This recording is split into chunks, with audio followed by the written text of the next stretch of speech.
ہر دل سے ہو رشتہ رحم کا۔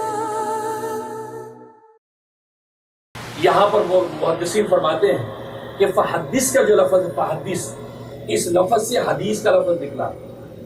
شیخ الاسلام مولانا شبیر احمد عثمانی رحمۃ اللہ علیہ فرماتے ہیں کہ فحدث سے حدیث ہے۔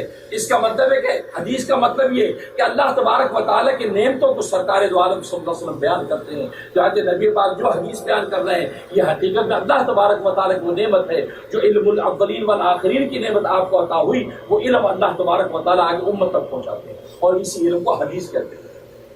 اور حدیث بھی وہی ہے، قرآن بھی وہی ہے، حدیث بھی وہی ہے، اور قرآن وہی ہے، مطلوب وہی ہے، وہ وہی ہے جس کی تلاوت کی جاتی ہے، اور حدیث وہ وہی ہے جس کی تلاوت نہیں کی جاتی ہے وہی، وہ بھی اللہ ہی کی طرف سے اللہ تبارک و تعالیٰ کو القاء کرتے ہیں اور سرکار دو عالم صلی اللہ علیہ وسلم اس کو بیان کرتے ہیں۔ جو قرآن میں فرمایا وما ينطق عن الهوى ان هو الا وحی یوحى، کہ یہ محمد، یہ تمہارے ساتھی کوئی بھی چیز اپنے دل سے بیان نہیں کرتے، اپنی طرف سے بیان نہیں کرتے، وہی بیان کرتے ہیں جو اللہ تبارک و تعالیٰ کی طرف سے وحی آتی ہے۔ تو حدیث بھی وحی کے ذریعے سے عطا کی جاتی ہے اور سرکار دو عالم صلی اللہ علیہ وسلم بیان کرتے ہیں۔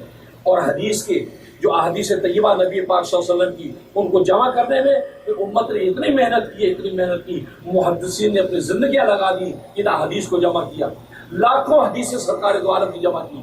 کسی نبی کا اتنا ذخیرہ جمع نہیں ہے جتنا بڑا ذخیرہ خود سرکار دو عالم صلی اللہ علیہ وسلم کا جمع۔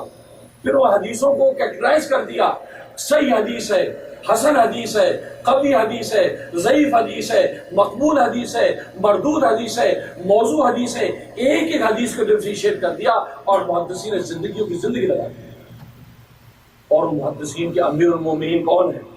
امیر المومنین فی الحدیث امام بخاری۔ امام بخاری امیر المومنین فی الحدیث ہیں، جنہوں نے صحیح بخاری لکھی اور جس کے بارے میں فرمایا کہ اصل کتب بعد کتاب اللہ، کہ اللہ تبارک و تعالیٰ کی کتاب کے بعد صحیح ترین کتاب اگر زمین پر کوئی ہے تو وہ صحیح بخاری ہے۔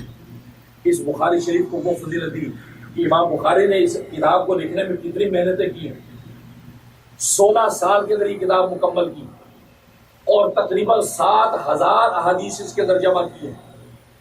اور ایک ایک حدیث لکھنے سے پہلے امام بخاری نے غسل کیا، 2 نفل ادا کیے اور خوشبو لگائی اور استخارے کی نیت سے لیٹ گئے۔